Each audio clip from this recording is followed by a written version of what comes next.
The birds always sound the same outside. As the old man sips his tea and watches them fly around from his balcony, he couldn't help but notice that even with so much changing in the world around him these days, the birds have been the same since childhood in his eyes. As an ornithologist of 30 years, he feels as if the birds stick to their routine no matter what and remain mostly unchanged by world events or how other animals may try to pressure them. When he glances to his right and watches a crime scene take place where it looks like they're digging something up, he wonders if birds, with their sharp environmental intuition, been noticed whatever they found first. With the way the trees seem healthier and greener in that area, a body that has been there for years was most likely found. As if on cue while he's thinking of this, a group of birds began chirping loudly near the group of officers. They've found a body.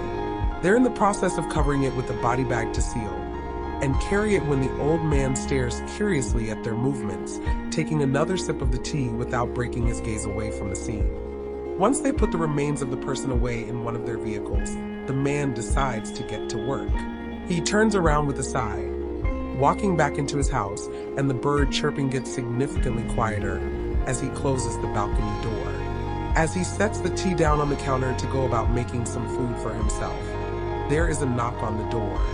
He stares at the door, curiously knowing he never expects visitors before slowly walking to it to open it. It's one of the officers. She gives a small smile to say good morning when she returns.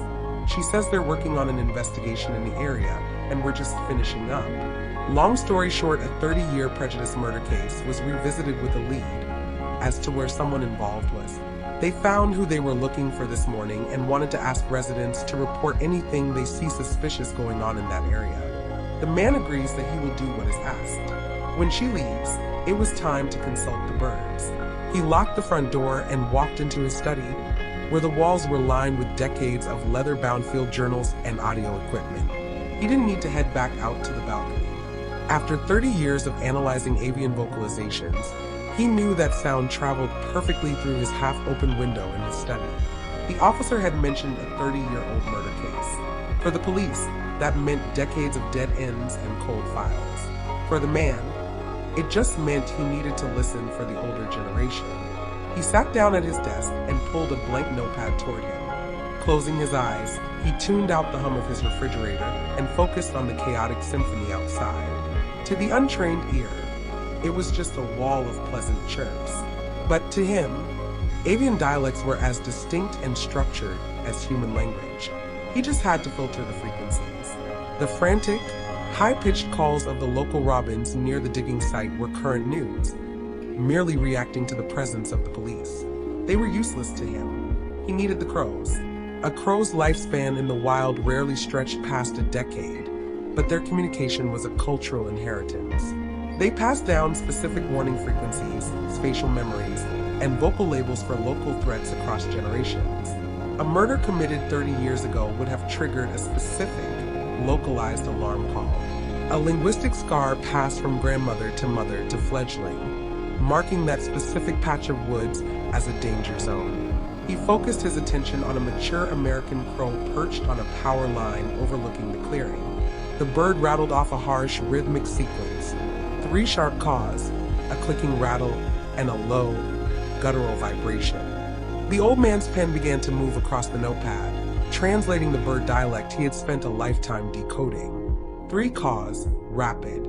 Predatory disturbance, human. The click-rattle modifier, ground burial/carrion. The low vibration, deep history. Old danger.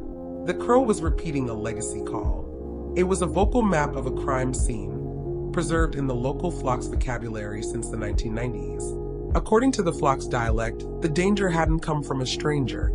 The old danger modifier was only used for figures who frequented the territory regularly back then. The man opened his eyes and looked at his notes.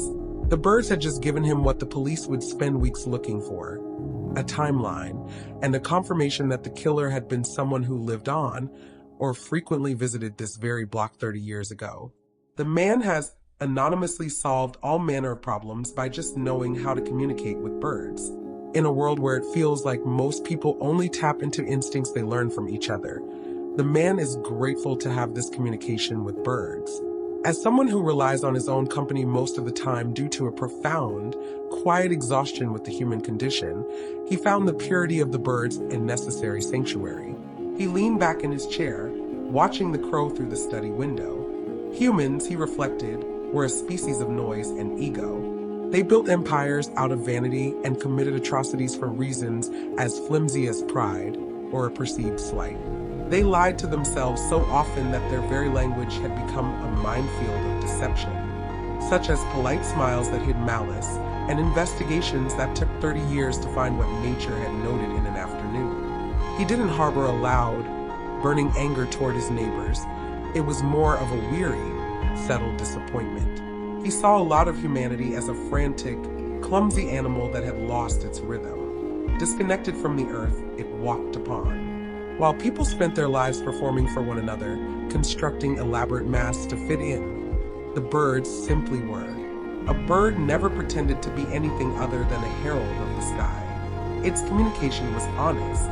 It was driven by the wind, the seasons, and the collective survival of the flock. There was a dignity in that honesty that he had never found in a boardroom or a suburban dinner party. He reached for his pen to write the anonymous tip, his movements slow and deliberate. He would give the officers the info their leads were missing, not out of a sense of civic duty, but because the truth belonged to the land, and the land was currently being burdened by a secret it had never asked to hold.